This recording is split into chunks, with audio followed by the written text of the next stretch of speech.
Welcome to our YouTube channel learn with आशीष।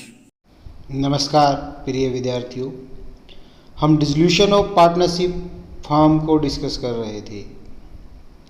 उसमें हम Garner versus Murray के नियम से रिलेटेड कुछ प्रैक्टिकल एग्जाम्पल हमने किए। आई होप आप लोगों को समझ आए होंगे। वीडियो हमारी पसंद आई होगी तो हमारी वीडियो को ज़्यादा से ज़्यादा लाइक कीजिए, शेयर कीजिए, और अगर आपने हमारे चैनल को अभी तक सब्सक्राइब नहीं किया है तो जल्दी से हमारे चैनल को सब्सक्राइब कीजिए। इस वीडियो में हम डिसोल्यूशन ऑफ पार्टनरशिप फॉर्म को आगे बढ़ाएंगे गार्नर मरे के नियम को अप्लाई करते हुए। यदि एक पार्टनर को छोड़कर सभी पार्टनर सोल्वेंट हो जाते हैं, इनसोल्वेंट हो जाते हैं, तो हमें कैसे अकाउंटिंग ट्रीटमेंट करना है, एग्जाम्पल के माध्यम से हम वो लर्न करेंगे। तो आइए देखते हैं, जब एक पार्टनर को छोड़कर सभी पार्टनर इनसोल्वेंट हो जाते हैं तो कैसे इसका ट्रीटमेंट होगा। The liability of each partner is unlimited in the firm. Firm में हर एक पार्टनर की लायबिलिटी जो है वो अनलिमिटेड है, असीमित है।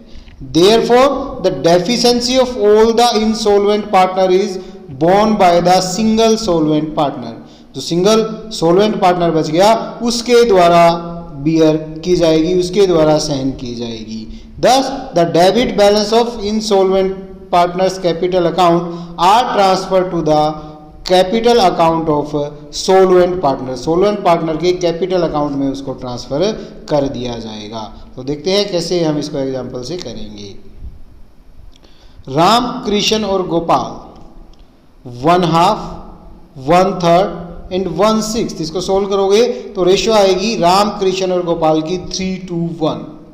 उन्होंने फर्म को डिसोल्व कर दिया कृष्ण और गोपाल की इंसोल्वेंसी के कारण। उनकी बैलेंस शीट दे रखी थी। लाइबिलिटीज में बैंक ओवरड्राफ्ट था, गारंटीड बाय राम था 12,000 का। क्रेडिटर थे 8,500 के। बिल पेबल था 3,600 का। राम की कैपिटल और कृष्ण की कैपिटल थी। एसेट्स में कैश एट बैंक था, ग्रोस डेटर थे, लेस प्रोविजन था, stock, furniture, joint life policy और गोपाल की कैपिटल ओवरड्राम थी। आगे क्या कहता है, लाइफ इंश्योरेंस पॉलिसी 6,000 रुपीज में सरेंडर कर दी गई। फर्नीचर राम के द्वारा 3,000 में ले लिया गया। डेटर से 80% बुक वैल्यू का रिलाइज हुए। स्टॉक से 15,000 रुपीज रिलाइज हुआ। क्रेडिटर और बिल पेबल 10,800 में सेटल कर दिए गए। बट अ प्रीवियस डिस्प्यूट था जिसको 4,800 रुपीज की सेटलमेंट की गई, पेमेंट की गई, उसको सेटल किया गया। कृष्ण ने contribute nothing but a 4,450 rupees recovered from the state of Gopal. 4,450 रुपये गोपाल की स्टेट से मिले। राम ने बैंक ओवरड्राफ्ट की पेमेंट कर दी। नेसेसरी अकाउंट बनाने हैं। KUK में 2003 में आया हुआ क्वेश्चन है। तो देखते हैं कैसे करेंगे। सबसे पहले रियलाइजेशन बनाएंगे। सभी एसेट्स को रियलाइजेशन के डेबिट में ट्रांसफर करेंगे। तो 2 debtor 17,000, 2 stock 25,400, 2 furniture 6,600, 2 joint life policy 15,000 realization के डेबिट में आ जाएगा। तो इनको लिखेंगे रियलाइजेशन के डेबिट में। That is the side of realizations debit. 2 debtor 17,000, 2 stock 25,400, 2 furniture 6,600, 2 joint life policy 15,000, total करके 64,000 संडी एसेस्ट करके यहाँ पे कर दिया गया। अलग अलग हम इनको करेंगे। फिर हम लाइबिलिटीज को ट्रांसफर करेंगे। एक तो प्रोविजन था डाउटफुल डेट्स के लिए, तो वो रियलाइजेशन के क्रेडिट में जाएगा बाय प्रोविजन 1,400। अदर लाइबिलिटीज थी, बैंक ओवरड्राफ्ट था क्योंकि वो राम द्वारा गारंटीड था, उस द्वारा पे किया गया तो हम इसको ट्रांसफर कर देंगे। क्रेडिटर है, बिल पेबल है, तो इनको बुक वैल्यू 12,000, 8,500 और 3,600 पर ट्रांसफर करेंगे तो रियलाइजेशन के क्रेडिट में आ जाएगा by bank overdraft 12,000, by creditor 8,500, by bill payable 3,600।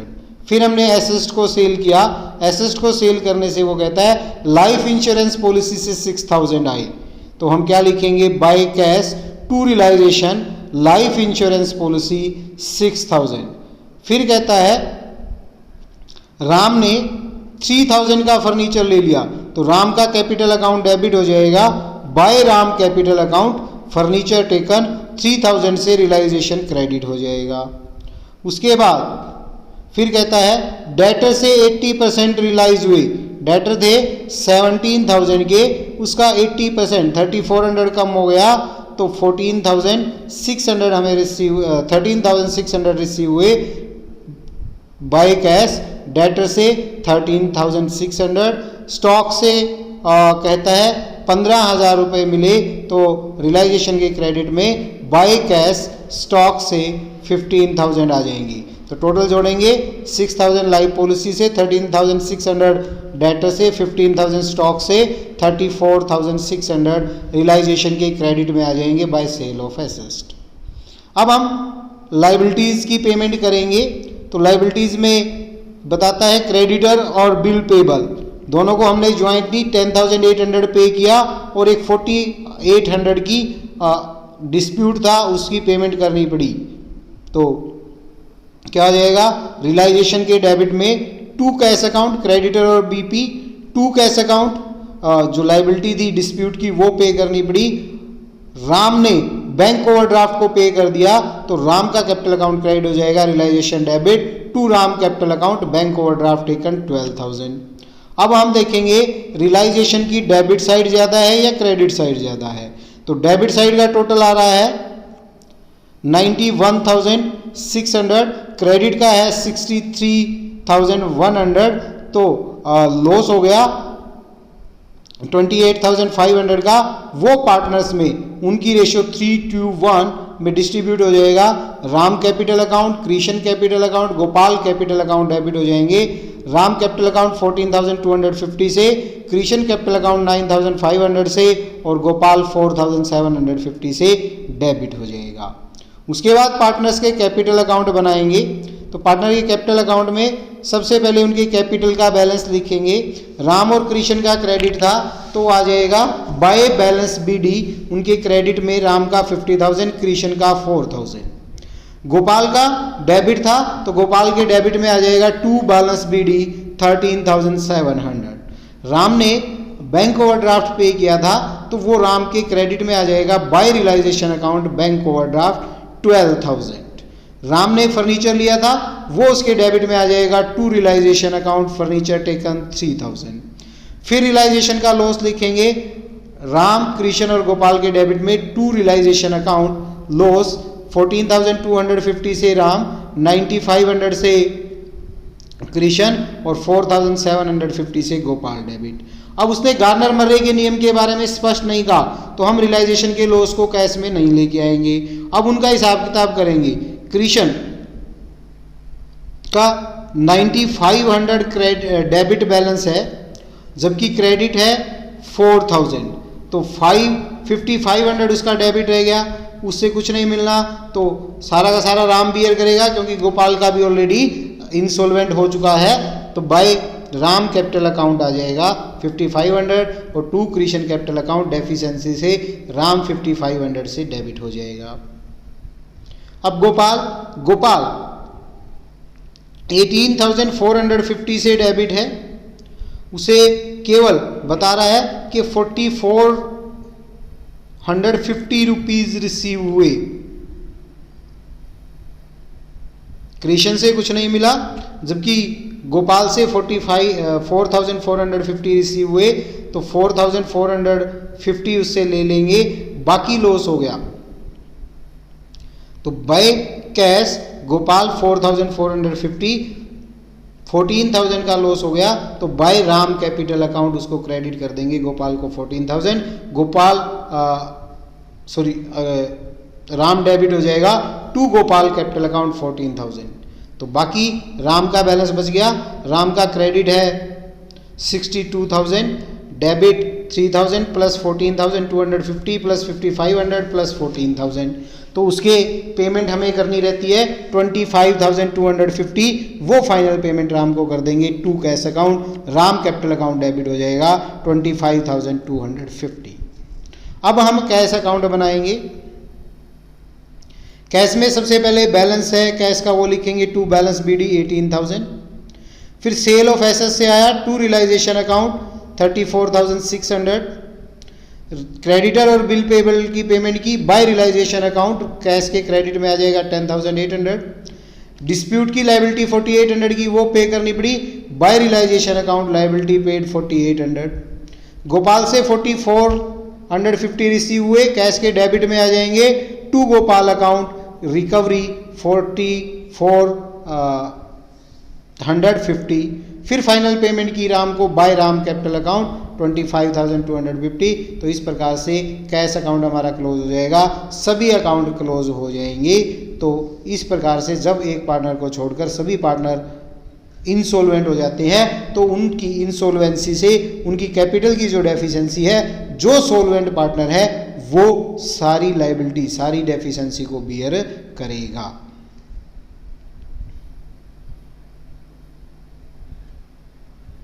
Next है ABC पार्टनर थे 2:3:5 की रेशियो में। उनकी बैलेंस शीट 30 जून 1997 को गिवन है। लाइबिलिटी में A की कैपिटल, B की कैपिटल और C की कैपिटल है। ट्रेड क्रेडिटर है, loan from bank secured on the book debts and plant. Loan ले रखा है बैंक से जो बुक डेब्ट्स और प्लांट पर सिक्योर है। एसेट्स में कैश है, प्लांट एंड मशीन है, सन्ड्री डेटर है, एडवांस टू ए ने फॉर्म से लोन ले रखा है। लॉस टू द डेट, आज जिस दिन की बैलेंस शीट दे रखी है उस दिन तक का लॉस दे रखा है ₹8,000। फिर कहता है एसेट्स से रिलाइज हुए 20,000। ए की private state which is valued at 4,000। B is insolvent from the seize state 50 paisa इन रुपया इज रिसीव्ड। बी का दिवाला निकल गया, सी से उसकी स्टेट से केवल 50 पैसा मिला। Show the realization account and the account of partner and the cash account. Realization account, partner के कैपिटल अकाउंट और कैश अकाउंट बनाना है। बीकॉम में 1998 में KUK में आया हुआ है। तो कैसे करेंगे? सबसे पहले हम रियलाइजेशन अकाउंट बनाएंगे। सभी एसेट्स को उनकी बुक वैल्यू पर रियलाइजेशन में ट्रांसफर कर देंगे। रियलाइजेशन के डेबिट में जाएगा to plant account 5,000, to sundry debtor 20,000।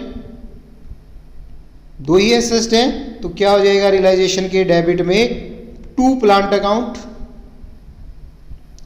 5,000, to sundry debtor 20,000। Liability में ट्रांसफर करेंगे ट्रेड क्रेडिटर और लोन है तो क्या आ जाएगा? By loan from bank 14,000, by trade creditor 12,000। अब हम एसेट्स को सेल करेंगे। एसेट्स के सेल से बता रहा है 20,000 मिले तो रियलाइजेशन के क्रेडिट में आ जाएंगे by cash account assets realize 20,000। अब लायबिलिटी की पेमेंट करेंगे। सबसे पहले लोन, क्योंकि वो सिक्योर्ड था, to cash account loan from bank 14,000। उसके बाद trade creditor to cash account trade creditor paid 12,000। अब हम देखेंगे रियलाइजेशन की डेबिट ज्यादा है या क्रेडिट। तो रियलाइजेशन की डेबिट है 51,000, क्रेडिट है 46,000, तो 5,000 का लॉस हो गया। इस 5,000 के लॉस को पार्टनर्स में उनकी प्रॉफिट शेयरिंग रेशियो में डिस्ट्रीब्यूट कर देंगे 2:3:5 में। तो ए कैपिटल अकाउंट 1,000 से, बी कैपिटल अकाउंट 1,500 से और सी कैपिटल अकाउंट 2,500 से डेबिट हो जाएगा। अब हम पार्टनर्स के कैपिटल अकाउंट बनाएंगे।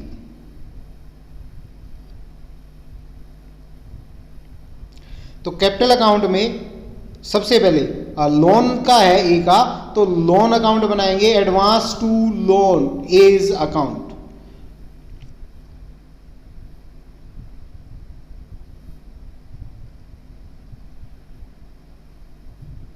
Advance to A loan account बनाएंगे, उसका बैलेंस लिखेंगे डेबिट में, टू बैलेंस बीडी 2000, उससे पेमेंट हमें रिसीव हो जाएगी बाय कैश अकाउंट 2000, वो आ जाएगा। फिर हम पार्टनर के कैपिटल अकाउंट बनाएंगे, उनके कैपिटल का बैलेंस लिखेंगे, बाय बैलेंस बीडी, ए का 3000, बी का 4000 और सी का 3000।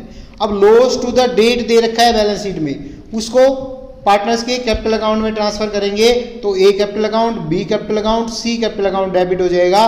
To loss to the date, A 1600 से, बी 2400 से और सी 4000 से डेबिट हो जाएगा। उसके बाद रियलाइजेशन के लॉस को डिस्ट्रीब्यूट करेंगे, तो ए बी सी डेबिट हो जाएंगे टू रियलाइजेशन अकाउंट, ए 1000 से, बी 1500 से, सी 2500 से। अब हमें हिसाब किताब करना है, हिसाब किताब करना है तो सबसे पहले बी इंसॉल्वेंट हो गया, तो बी का क्या है, बी 24,000 2400 प्लस 1500 3900 से डेबिट है, 4000 से क्रेडिट है, तो बी को 100 रुपये पे करने हैं, उसको देखते हैं। सी 6500 से डेबिट है, क्रेडिट है 3000 से, तो उससे हमें 3500 रुपीज लेने हैं। लेकिन वो क्या कहता है क्वेश्चन में कि सी से केवल 50 पैसा मिला, 1750 रुपये ही उससे मिलेंगे क्योंकि हमें लेने हैं उससे 3500, 50 पैसा मिला, दैट मीन्स 50% मिले, 1750 रुपीज़ मिले, तो उससे मिलने के पैसे की एंट्री कर देंगे, तो बाय कैश अकाउंट उसके क्रेडिट में आ जाएगा 1750। अब 1750 का लॉस हो गया, वैसे तो जो एफिशिएंट पार्टनर है वो कैपिटल की रेशियो में बांटेंगे, लेकिन यहाँ पे बी का तो दिवाला निकला हुआ है और फर्म ने उसको 100 रुपये ही देने हैं, तो वो 100 रुपये तो बियर करेगा, बाकी 1650 रुपये ए के द्वारा बियर किए जाएंगे। तो सी के क्रेडिट में क्या आ जाएगा, by A capital account 1650, by B capital account 100 rupees. तो ए और बी के क्रेडिट में आ जाएगा to C capital account, A 1650 से डेबिट और बी 100 रुपीज से डेबिट। बी का हिसाब भी हो गया क्योंकि 100 रुपये लेने थे, 100 रुपये उसके लॉस में चले गए सी की डेफिशिएंसी को पूरा करने में। सी का हिसाब भी हो गया। अब जो बचता है ए से मंगवाना है या पे करना है वो हम कर लेंगे। ए का डेबिट आ गया 4250, क्रेडिट आ गया 3000, तो 1250 रुपीज़ उससे लेना है। ए के पास 4000 की एसेट है तो ये ले आएगा बाय कैश अकाउंट 1250। अब हम बनाएंगे कैश अकाउंट। कैश अकाउंट में सबसे पहले बैलेंस है टू बैलेंस बीडी 1000, फिर एसेट को बेचा था 20000 में, टू रियलाइजेशन 20000 से कैश डेबिट हो जाएगा। 2000 रुपये ए को जो लोन दे रखा था उससे आए, to advance to A 2000 rupees उससे आ गए। रियलाइजेशन से हमने पेमेंट की लोन की बैंक की, by realization account cash credit हो जाएगा 14000 से। ट्रेड क्रेडिटर पे किए, बाय रियलाइजेशन अकाउंट 12000 क्रेडिट हो जाएगा। सी से आए 1750 to C capital account 1750, A से आए to A capital account 1250। Cash का हमारा अकाउंट क्लोज हो जाएगा। इस प्रकार से जब एक पार्टनर को छोड़कर सभी पार्टनर इंसॉल्वेंट हो जाते हैं तो हम उनका निपटारा करेंगे। नेक्स्ट टॉपिक है हमारा, सभी पार्टनर अगर इंसॉल्वेंट हो जाते हैं, when all the partners become insolvent, तब क्या होगा? When all the partner of a firm become insolvent then it means the firm become insolvent, तो फर्म का भी दिवाला निकल गया ये मान के चलेंगे। In such a case creditor can not be paid out of the firm's asset, creditor को फुल पेमेंट नहीं होगी फर्म की संपत्तियों से और पार्टनर की एसेट से भी नहीं होगी क्योंकि उनका भी दिवाला निकला हुआ है। तो क्या प्रोसीजर होगा? हम क्रेडिटर और आउटसाइड लायबिलिटी को रियलाइजेशन अकाउंट में ट्रांसफर करने की बजाय अलग से अकाउंट ओपन करेंगे और एक अकाउंट और डेफिशिएंसी अकाउंट ओपन होगा। रियलाइजेशन अकाउंट को बनाने के बाद कैश अकाउंट प्रिपेयर करेंगे। After recording the amount realise from assets, amount received from the private estate of the partners, first of all realisation expense pay करेंगे। उसके बाद अगर बैलेंस कुछ बचता है तो वो क्रेडिटर को पे कर दिया जाएगा। तो इसमें थोड़ा सा प्रोसीजर चेंज हो जाएगा, हम लाइबिलिटीज को ट्रांसफर नहीं करेंगे, अलग से अकाउंट बनाएंगे, एसेट को रियलाइजेशन में ट्रांसफर करेंगे, सेल करेंगे, कैश अकाउंट बनाएंगे, जो पैसा है और जो पार्टनर से आ सकता है वो लेकर फिर हम उनका भुगतान करेंगे, जो बच जाता है वो डेफिशिएंसी में चला जाएगा। After that unpaid balance of creditor account is transfer to the credit side of the deficiency account, deficiency के क्रेडिट में ट्रांसफर कर देंगे। सिमिलर पार्टनर का लोन है वो क्रेडिट साइड में चला जाएगा डेफिशिएंसी अकाउंट के। After this credit balance of partner capital account उसको ट्रांसफर कर देंगे डेबिट में डेफिशिएंसी अकाउंट के। डेबिट बैलेंस पार्टनर के कैपिटल अकाउंट का क्रेडिट साइड में चला जाएगा डेफिशिएंसी के। That make both side of deficiency account equal, तो दोनों साइड इक्वल हो जाएंगी डेफिशिएंसी अकाउंट की। तो ये एक तरह से हमारा कैलकुलेशन भी चेक हो जाएगा। अगर डेफिशिएंसी अकाउंट मैच कर गया दैट मीन्स हमने कुछ हद तक सही किया। तो कैसे करेंगे एग्जाम्पल से समझते हैं। A B C are equal partner 31 दिसंबर 2007 को उनकी बैलेंस शीट दी है जिस दिन उन्होंने फर्म को डिसॉल्व कर लिया। लाइबिलिटीज में क्रेडिटर है, ए की कैपिटल है, बी की कैपिटल है। एसेट में मशीन है, फर्नीचर है, सन्डी डेटर है, स्टॉक है, कैश एट बैंक है और सी की कैपिटल का डेबिट बैलेंस है। फिर क्या कहता है, एसेट से हमें क्या मिला, मशीन से 6000, फर्नीचर से 1000, डेटर से 4000, स्टॉक से 3000 मिले। तो 6 और 1 7 और 4 11 और 3 14 14,000 टोटल हमें रिसीव हुआ। रियलाइजेशन का एक्सपेंस हुआ 1400 रुपीज़। ए की पर्सनल प्रॉपर्टी सफिशेंट नहीं थी उसकी पर्सनल लाइबिलिटी को पे करने के लिए, तो वो फर्म में कुछ कंट्रीब्यूट नहीं करेगा। वेयर बी एंड सी की प्राइवेट स्टेट से 2400 एंड 3000 रिस्पेक्टिवली सरप्लस थे, तो 2400 बी से और 3000 जरूरत पड़ने पर सी से फर्म को मिल जाएंगे। फर्म को क्लोज करते हुए नेसेसरी अकाउंट बनाना है। सीए फाइनल में मई 2001 में आया हुआ क्वेश्चन है। तो सबसे पहले रियलाइजेशन अकाउंट बनाएंगे, सभी एसेट्स को ट्रांसफर करेंगे, तो क्या हो जाएगा, to machine, to furniture, to debtor, to stock. Realisation के डेबिट में चले जाएंगे, टू मशीन बुक वैल्यू पर 12,000, to furniture 3,000, to debtor 5,000, to stock 4,000। अब हम इसमें लायबिलिटी को ट्रांसफर नहीं करेंगे, उनका अलग से अकाउंट खोलेंगे। अब हम एसेट को सेल करेंगे तो क्या हो जाएगा, realisation credit by bank account. Machine से 6,000 बोला था, मशीन से 6,000 है वो आ जाएंगे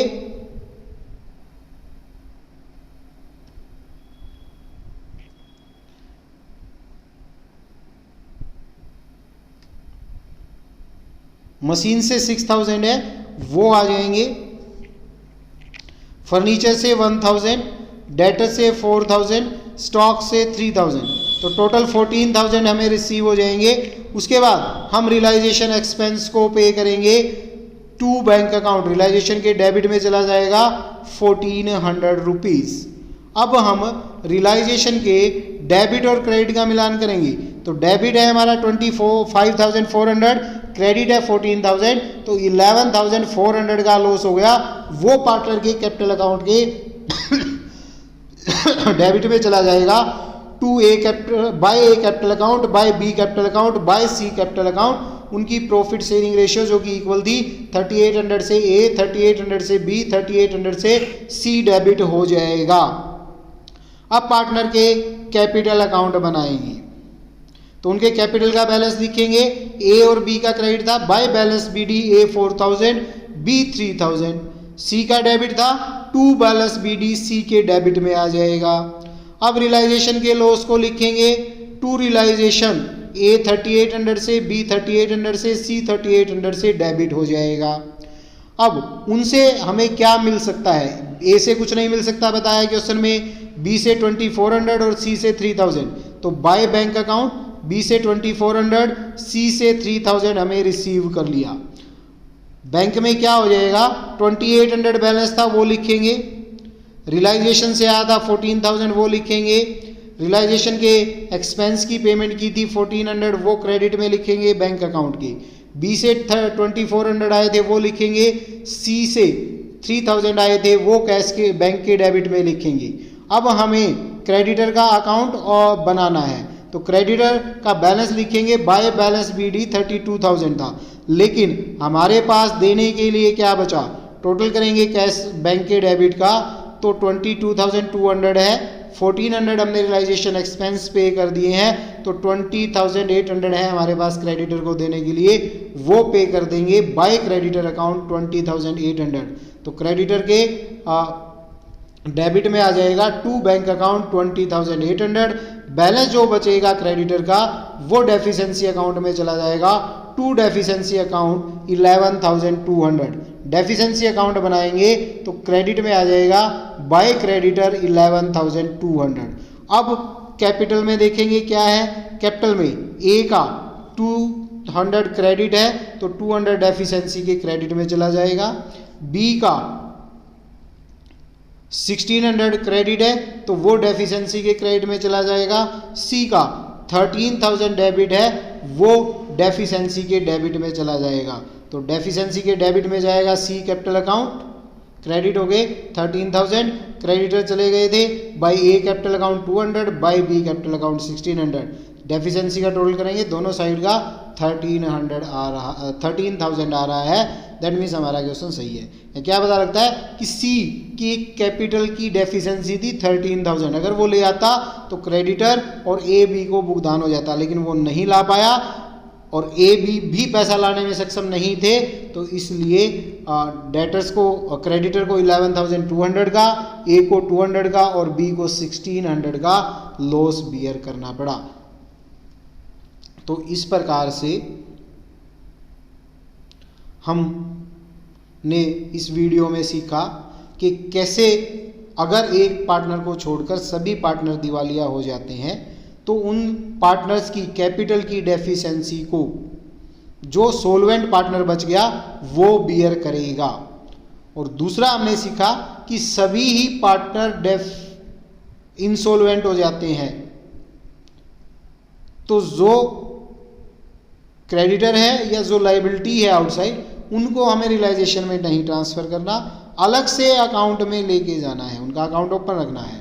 रियलाइजेशन में केवल एसेट्स जाएंगी, उनसे जो पैसा आता है वो आएगा, रियलाइजेशन के एक्सपेंस पे करेंगे, फिर उनके लॉस को कैपिटल अकाउंट में ट्रांसफ़र कर देंगे। कैपिटल अकाउंट बनाएंगे, कैश अकाउंट बनाएंगे, कैपिटल अकाउंट बनाएंगे। कैश अकाउंट में कैश का बैलेंस, एसेट्स के बेचने से रियलाइजेशन एक्सपेंस की पेमेंट, उसके बाद अगर पार्टनर से कुछ मिलता है तो वो कैश में रिसिप्ट दिखा देंगे, फिर हम जितना पैसा बचता है वो आउटसाइड लायबिलिटी का, जैसे इस सब में क्रेडिटर का था, क्रेडिटर को पेमेंट कर देंगे। बाकी क्रेडिटर का जो क्रेडिट बैलेंस बचता है वो डेफिशिएंसी अकाउंट, एक नया अकाउंट ओपन होगा डेफिशिएंसी कमी खाता, उसके क्रेडिट में चला जाएगा। अगर पार्टनर की कैपिटल क्रेडिट है तो वो डेफिशिएंसी अकाउंट के क्रेडिट में चले जाएगी, और जिस पार्टनर की कैपिटल का डेबिट बैलेंस है वो डेबिट में चला जाएगा डेफिशिएंसी अकाउंट के, और अंत में डेफिशिएंसी अकाउंट क्लोज हो जाएगा, उसमें कोई भी बैलेंस नहीं बचेगा, बोथ साइड डेफिशिएंसी अकाउंट की इक्वल आएंगी। तो आई होप आप लोगों को ये दोनों टॉपिक समझ आए होंगे। वीडियो हमारी पसंद आए लाइक कीजिए, ज़्यादा से ज़्यादा शेयर कीजिए, और अगर आपने हमारे चैनल को अभी तक सब्सक्राइब नहीं किया है तो जल्दी से हमारे चैनल को सब्सक्राइब कीजिए। Thank you for watching, have a nice time, have a good day.